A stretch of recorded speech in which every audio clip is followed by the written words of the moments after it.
Good morning, Betsy. Good morning. How are you? Not too bad. So I want to talk about Techsmith and all your product suite. There's a lot of them. I wanted to drill into Snagit, one of my favourite screen capture utilities. No, I should say my favourite screen capture utilities. One of my favourite all-time utilities, actually. Well, thank you. And we'll talk about a little bit about Camtasia as well. Okay. All right. Oh, and also the iPad app, that new one. Yeah, we have a new one. So let's kick that off. Let me just open up Techsmith. Okay. And let's take us through the products.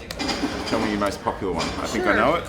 It is Snagit. Snagit turns 20 this year, so it's been around a long time, and we've been working on it for the last 20 years. And thanks to feedback from our users, we always have something new to add and refine and improve.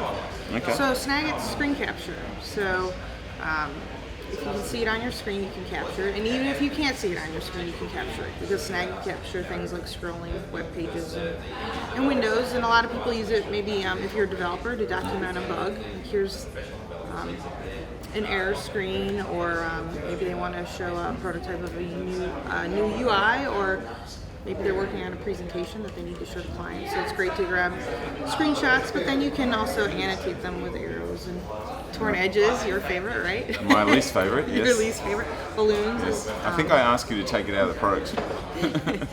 People love that feature. It's terrible.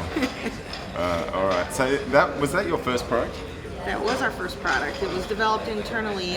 Techsmith used to work as a consulting company, and they used it internally on their projects with their clients. Right. Yeah. Okay. And so that was your first and your biggest? Yes. Yep. Millions and millions of users around the world, including Australia. Wow. Yes. Yeah. So I might just give you a little bit of feedback why I think this is so important, because Sure. And how do you use it? Well, I don't think I send an email without a screenshot. Can you believe that? Not only do I do that, I try to evangelize screenshots to everyone. I think I'm pretty visual.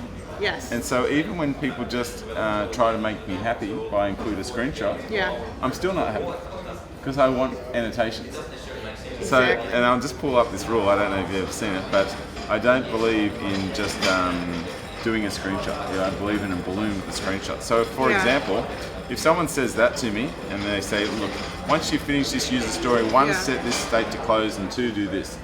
I definitely like some indication on the screen if necessary. If it's real simple, like the details field should be, rich text, you don't need much more. But when there's a couple of steps, I ask for it to be like that. You need a little more information than what they're giving you. And often for me, this can save you time when you're sending an email instead of typing it all out. Visual annotation like this is so powerful. It leads to less questions and time too. One thing that I always do after setting it up is I set up a screen. I set up the branding, so it's actually a link down here, how to do the branding. So I tell people how to do the branding in Full Shot and Snagit. And I have another one here, which is in Scrum. You probably don't know what Scrum is, do you? I do. We use it at Techsmith. Oh, great. Yep, all right. we do. So Scrum is the development methodology. And one of those things that I add to that development methodology is adding a level of done. So adding a level of done with communication. So I'm just doing an F5 here. And I say there's 3 levels of done in communication. Sending a done email, just informing someone. Secondly, sending a done with screenshots and code and showing it. And third, the best level for an end-to-end scenario is sending, say, a Jing video or a Camtasia video. Well, they say words plus images are more powerful than words alone or images alone. So it can really help convey your message. Perfect. Anyway, let's move on to the second one. Your second one. What's your second? We also have Camtasia, which launched in 1999. So Snagit, screenshot. Yes. When you need a little bit more than that, it's nice to maybe have a video like you mentioned. And Camtasia is video screen capture. People use it for screencasting. Basically, you can record anything you see on your screen. So you can hit record with Camtasia, and it will capture your mouse movements. You could hook up a microphone. It will capture your audio. So you've presented here at Tech Ed. Well, I'm not always at Tech Ed. I'd like to see your presentation. A lot of people will pull up their PowerPoint, hit record, put on a microphone, and capture their presentation, capture their meeting. Bug reports, it's great for that. You can fire up Camtasia, hit record, and say, I do this, I do that, and look, this is what happens. And you can't really argue with that. You've captured that process. People use it for training, tutorials, and things like that. How old is Camtasia? Camtasia launched in 1999. When I started at Techsmith in 2000, I was the Camtasia product manager. Ah, so when you started there, they had Camtasia? Yeah, right. It had just launched. So. Okay, all right. So it competes against some Apple products these days. Captivate. There's some built-in ScreenFlows and things. Yeah. But you develop for Windows and the Mac as well. We started out developing for Windows, and just in the last few years we've come out on the Mac. We've had our users start using Macs, and they say, hey, we want to take you with us, so we need you in both places. I know Macs are getting more popular, but is it a much smaller segment of your market than Windows? So far, yeah. It's a newer segment too. But what's nice is we were able to take our knowledge of screen capture and screencasting that we've had for the past 20 years on Windows and take that and build new products from scratch on the Mac platform. And both were built from the ground up for Mac users. They weren't a port of the Windows product. So you've got Snagit and Camtasia, the full featured products, and then you've got Jing, which is like the free version. Jing is free. Both. Yep, and it's on both Mac and PC. And what I love about Jing is if you ask me a question about Snagit, I don't need to make a polished video with title screens and captions and animations and transitions with Camtasia. I just need to answer your question quickly. So I can fire up Jing, and it's free. You can do either a basic screen capture. It won't do scrolling web pages like Snagit or torn edges, but you can do some text and highlights and things like that. And it can do up to a 5-minute video. Right. But basically, it's about that quick and simple visual communication. So you can do a 5-minute video. I can hit record and say, hey Adam, great feedback. I like what you're talking about here, but could you give me some more clarity here? Stop, and then I can share it really fast with you. So I'm interested in like the marketing thinking behind this, because most people do like a Snagit free and a Snagit premium, and then a Camtasia free and a Camtasia premium. Yeah. But you create a new brand called Jing, which is completely free. Yeah. And incorporates the two pros. That was another product that we had developed internally and we were using a lot, and we were IMing each other and sending each other videos and screen captures, and we thought, hey, would this work in the market? Would other people use it? So we released it as a proof of concept, and it was our first venture into the Mac market. So it was a learning tool for us to learn how to do a web product, how to work in the Mac market, but also it's great for users because it gets them started using screen captures and making videos. So when they need to do more, and they've gotten used to this concept of visual communication, then they can take that video and maybe take it into Camtasia and edit it, or try Snagit when they want to do. All right.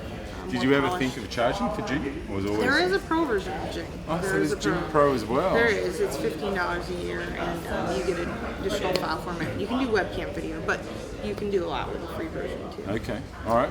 Cool. Let's move along. Sure. Just with Camtasia, you can store, when you create them, you can create an MP4. You can. But you also have this CamRec. It's true. What's in that CamRec file format? The CamRec, you can think of that kind of as your project file. So if I'm working on creating a nice polished video for marketing, and I've got captioning and callouts and zooms and pans, but maybe I want to go back and edit them and change things up, I would record as a CamRec and then start making project files from that. And then when I'm ready to produce and share it, then I would do one of the industry standard file formats that Camtasia makes, like WMV, QuickTime, MP4, or something like that to share. So MP4 is like the most MP4 popular by a mile, if you are, it makes nice small videos, nice clear videos, and if you are going to share it on the web, I think MP4 is the way to go. Okay. You really need to think about your audience and how they're going to be viewing it, and then pick your file format. MP4 is great. So, Moray, Yes. What is it?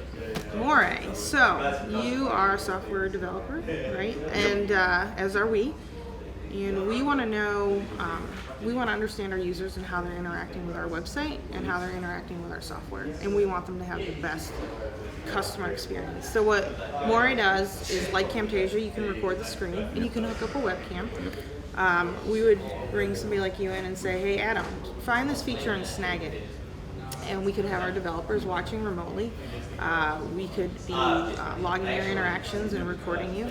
And we could see how long it took you to do this task. We would have a recording at the end, and then behind the scenes, More is logging every interaction you have with that app or website. So we can see, we can run a series of tests and say, 9 out of 10 people were able to complete this task in the time we thought it should take, and so our design looks good. Or we can see, look how frustrated and upset people are. They can't find this, they can't buy from our store, or whatever you're trying to test. They're saying while they're looking for the feature. And see. And I think that's really important, because I've watched usability testing with just audio, and you can say, it's fine. But if you saw the video, they're like, it's fine. To see their facial expressions, you can see their frustration and things like that too. But it's really eye-opening and interesting. I mean, you think some of your designs are so easy, but it can be really exciting to see those validated, or it can be pretty painful to watch. And you can't really argue with that, because it's video of your customers, and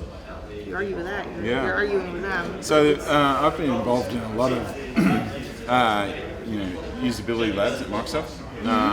They're very interesting. They have a very complicated setup, serious type of setup, studying users. But this allows us to have that type of setup. Right on your laptop. You could go to the mall or do hallway testing here and say, hey, you could even leave this laptop set up, and it would give them a serious. So I'd love you to try my product, Yeah. see if you can do this. I'm just going to turn on More, and it's going to record how you do it, and you can speak about where you're looking and what's going on. You can analyze that and make highlight clips for people that don't want to watch the entire study, and reports and things like that. So did you think about putting this product inside your other products, because they're fairly related? Again, this is another thing. We needed to know this information, so that's one of the reasons why we developed it. But it's not currently built into our products, but we do use it for testing. Yeah. Okay. But that's great feedback. Yeah. Thank you.